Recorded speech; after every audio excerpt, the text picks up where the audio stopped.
I can't believe you're dating someone new already, Emily, my sister Jessica said over lunch that Tuesday, her voice dripping with that familiar mix of concern and judgment. Mark's only been gone 8 months. My stomach twisted as I set down my coffee cup, the ceramic clicking against the saucer louder than necessary, because hearing his name still made my hands shake even after everything he'd done to me, and I forced myself to take a deep breath before responding. 8 months since I caught him with Veronica in our bed, you mean? I said quietly, watching Jessica's face flush as she remembered the details she'd conveniently forgotten. 8 months since I found out they'd been together for 2 years while I was working 60-hour weeks to pay off his $45,000 in gambling debts. I was 35 years old, a senior financial analyst at a consulting firm downtown, and after 12 years of marriage, I'd rebuilt my life from scratch, moving into a small apartment on the other side of the city, where nobody knew my story, where I could heal without the pitying looks from neighbors who'd seen Mark parade Veronica through our neighborhood like she was some kind of trophy. The divorce had cost me everything. The house I'd put the down payment on, half my savings despite Mark contributing nothing, and worst of all, my ability to trust anyone, which is why meeting David at that coffee shop 3 weeks ago felt like such a miracle, like maybe the universe was finally giving me something good after taking so much away.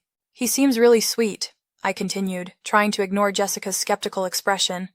He's an architect, divorced too, understands what it's like to have someone you love betray you completely. And I could feel myself smiling for the first time in months, remembering how David had made me laugh over cappuccinos, how he'd listened without judging when I'd told him about Mark's affairs. What I didn't know then, sitting in that restaurant defending my right to move on, was that David wasn't just any divorced architect, and the story he'd told me about his ex-wife was about to collide with my past in ways that would shatter everything I thought I knew about betrayal, because some connections are too perfect to be coincidence, and some people enter your life for reasons you never see coming. The pattern had started so subtly that I'd convinced myself I was imagining things, but looking back now, the signs were everywhere. Mark canceling our anniversary dinner because the guys needed him for poker night, then posting photos at a wine bar downtown, or those mysterious charges on our joint credit card that he'd explain away as business expenses, even though he worked from home as a freelance consultant who rarely met clients in person. My mother had always taken his side, of course, telling me over Sunday dinners that I needed to give him space to be a man, while my father just shook his head and changed the subject whenever I tried to bring up my concerns, and Jessica would roll her eyes and say I was being paranoid, that all men needed their freedom, completely ignoring the fact that I was working myself to exhaustion, while Mark's consulting business somehow never generated enough income to cover even his car payment. The loneliness had been suffocating, especially during those family gatherings where Mark would charm everyone with his stories and jokes, while I sat there knowing about the $3,000 cash advances he'd taken from our emergency fund, the late-night phone calls he'd taken in the garage, the way he'd accuse me of being controlling whenever I asked simple questions like where he'd been, or why our savings account was mysteriously shrinking despite my steady deposits. Even our couple friends had slowly disappeared once Mark started his campaign of subtle character assassination, telling people I was emotionally unstable and obsessively jealous, painting himself as the long-suffering husband dealing with a paranoid wife. And because he was so charming, so good at playing the victim, they believed him without ever asking for my side of the story.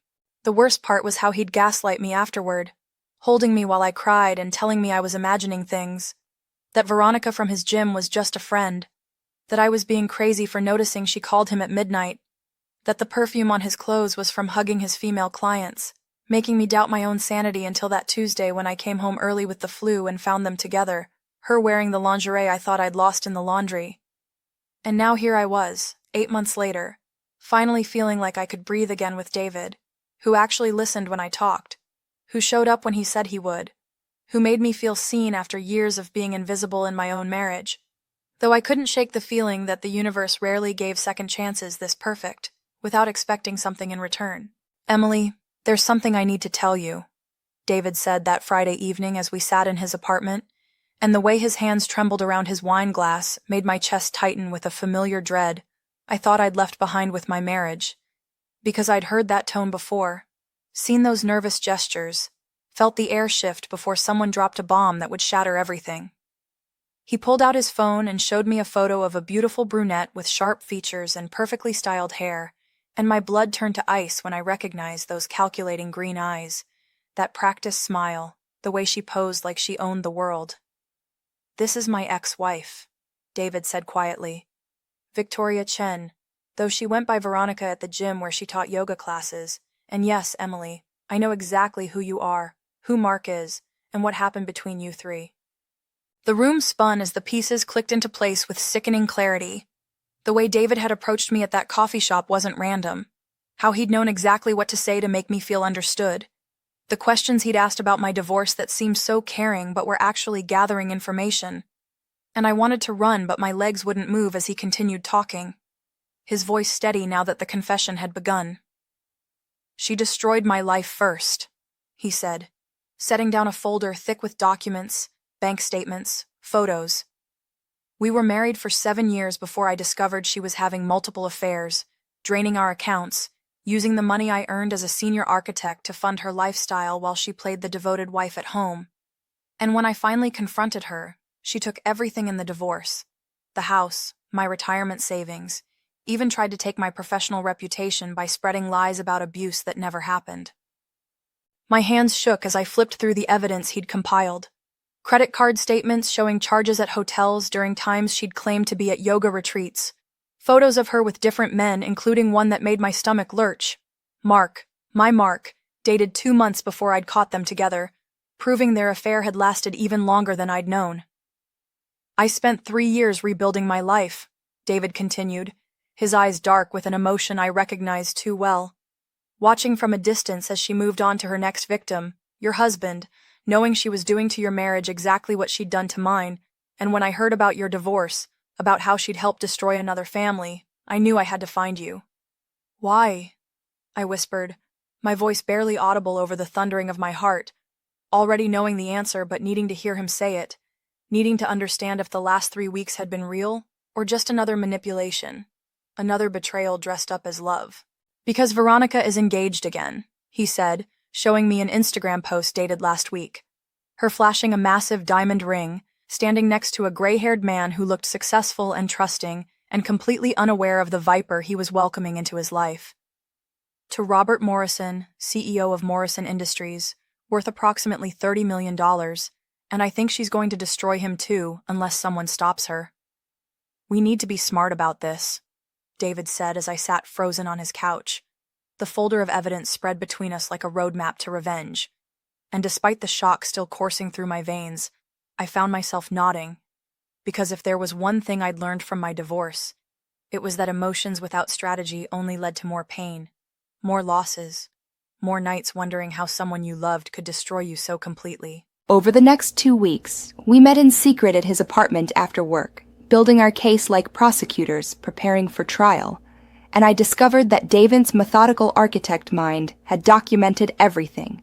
Bank statements showing mysterious withdrawals totaling $127,000 during their marriage, emails between Veronica and her divorce lawyer discussing how to maximize the settlement, even screenshots from dating apps where she'd maintained profiles while married, hunting for her next target. "I hired a private investigator after the divorce," David explained one evening, pulling up files on his laptop. "Not for revenge, just to understand the pattern, to prove to myself I wasn't crazy." And there it was in digital clarity. Veronica's history of targeting successful men in their 40s and 50s, always moving in quickly, always pushing for joint accounts, always having an exit strategy that left her significantly wealthier. The hardest part was maintaining normalcy in my daily life, smiling at work meetings while my mind raced through possibilities, having dinner with Jessica, who kept asking about that nice architect I was dating, pretending everything was a normal new relationship when really, David and I spent our evenings cross-referencing financial records and building timelines of Veronica's destructive path through multiple marriages. "Look at this," I said one night. Having gained access to public records through my job's research databases, Robert Morrison's first wife died 3 years ago from cancer, left him with 2 teenage daughters. And my stomach turned as I realized what Veronica was doing, targeting a grieving widower, someone vulnerable, someone whose daughters would soon watch their father be destroyed, by the same woman who'd shattered our lives. We discovered she'd already convinced Robert to add her name to his vacation home deed in Aspen. was pushing for a quickie wedding in Vegas next month, and had been spotted by David's investigator, meeting with a financial advisor about restructuring assets for tax purposes, which we both knew meant hiding money for her inevitable exit. And with each revelation, my determination grew stronger, fueled not just by my own pain, but by the thought of those teenage girls losing their father to Veronica's greed. She's accelerating her timeline, David noted, studying the patterns. Usually she waits at least a year before marriage, but with Robert's wealth, she's moving faster. And we realized we had maybe 3 weeks before she'd have legal claim to millions, before another family would join our broken ranks. Robert's daughters are the key, I said to David that Thursday evening, staring at the photos we'd found on social media.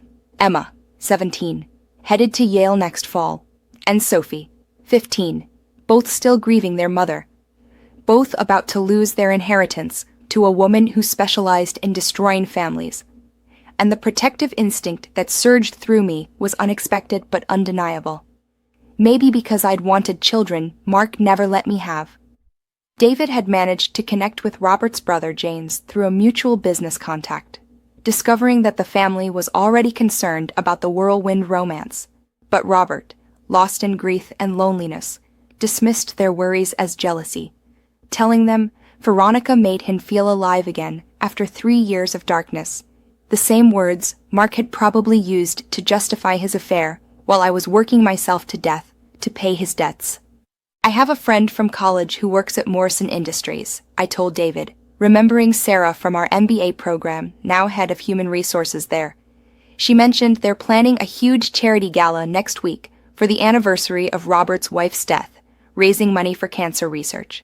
And we both realized this would be Veronica's public debut as the future Mrs. Morrison, her chance to cement her position before anyone could stop her. The near misses kept us on edge.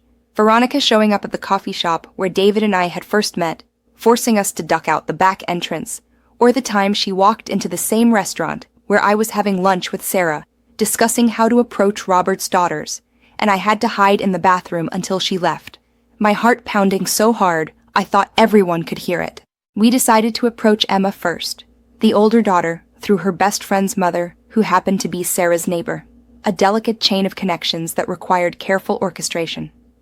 Your father is being targeted by a professional con artist, the message would essentially say, backed by the mountain of evidence we'd compiled, including proof that Veronica had done this to at least 4 other families, leaving a trail of financial destruction and emotional wreckage worth millions. The breakthrough came when David's investigator uncovered Veronica's secret meeting with a divorce attorney, just 3 weeks into her engagement to Robert, already planning her exit strategy, discussing how to maximize her take from a marriage that hadn't even happened yet, and we knew we had to act fast before she can isolate Robert further from his family and friends who might protect him. She's meeting with a real estate agent tomorrow, David said, showing me the investigator's report, looking at properties in her name only, using Robert's money for the down payment. And that's when we realized she wasn't planning to wait for a divorce this time. She was setting up her escape route, while keeping Robert's assets tied up in investments she controlled, a more sophisticated version of what she'd done to us. By Friday night, we had everything in place. Emma had agreed to look at our evidence. Sarah had arranged a discreet meeting. James was ready to intervene if his nieces were convinced. And most importantly, we'd discovered Veronica's fatal flaw. She'd been using the same financial advisor for all her schemes. Someone who, when presented with a subpoena, might be willing to testify rather than lose his license for enabling fraud. The Morrison Industries charity gala was everything you'd expect from a $30 million CEO honoring his late wife's memory. Crystal chandeliers casting diamonds of light across the ballroom. 500 guests in designer gowns and tuxedos. And there, at the center of it all, stood Veronica in a red dress that probably cost more than most people's cars, clinging to Robert's arm like she'd already won, completely unaware that Emma and Sophie had spent the last week reviewing every piece of evidence we'd provided.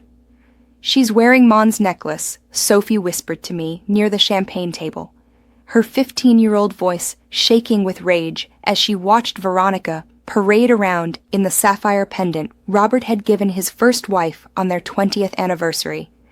And I squeezed her shoulder gently, remembering my own fury when I'd found Veronica wearing the watch my grandmother had left me, the one Mark had sworn he'd lost.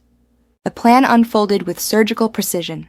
Emma took the stage to give a speech about her mother's legacy, how cancer research needed funding, how grateful she was for everyone's support, and then, with the poise of someone far older than 17, she said, "But tonight, I also want to talk about protecting the living, about how predators come in many forms, and how my sister and I have recently learned that someone in this room has systematically destroyed multiple families for financial gain." The ballroom fell silent as Emma clicked to the first slide of her presentation, showing Veronica's marriage history. 4 divorces in 12 years, each leaving her progressively wealthier, each ex-husband financially and emotionally devastated. And I watched Veronica's face transform from confusion to panic as she realized what was happening, her grip on Robert's arm tightening as she tried to pull him toward the exit. "This woman," Emma continued, her voice steady despite the tears in her eyes, "is currently engaged to my father, has already transferred property into her name, and according to the private investigator we hired, met with a divorce attorney 3 weeks into their relationship to discuss, and I quote, maximizing asset division in the event of separation." And the crowd gasped as David stood up from his table, identifying himself as Veronica's second, providing corroborating evidence of her pattern.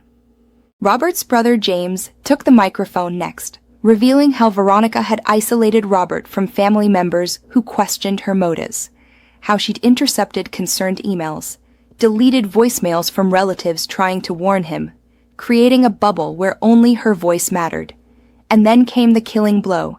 Marcus Chen, Veronica's financial advisor, had agreed to testify in exchange for immunity, his video deposition playing on the screen as he detailed how she'd hidden assets, created shell companies, moved money offshore after each marriage.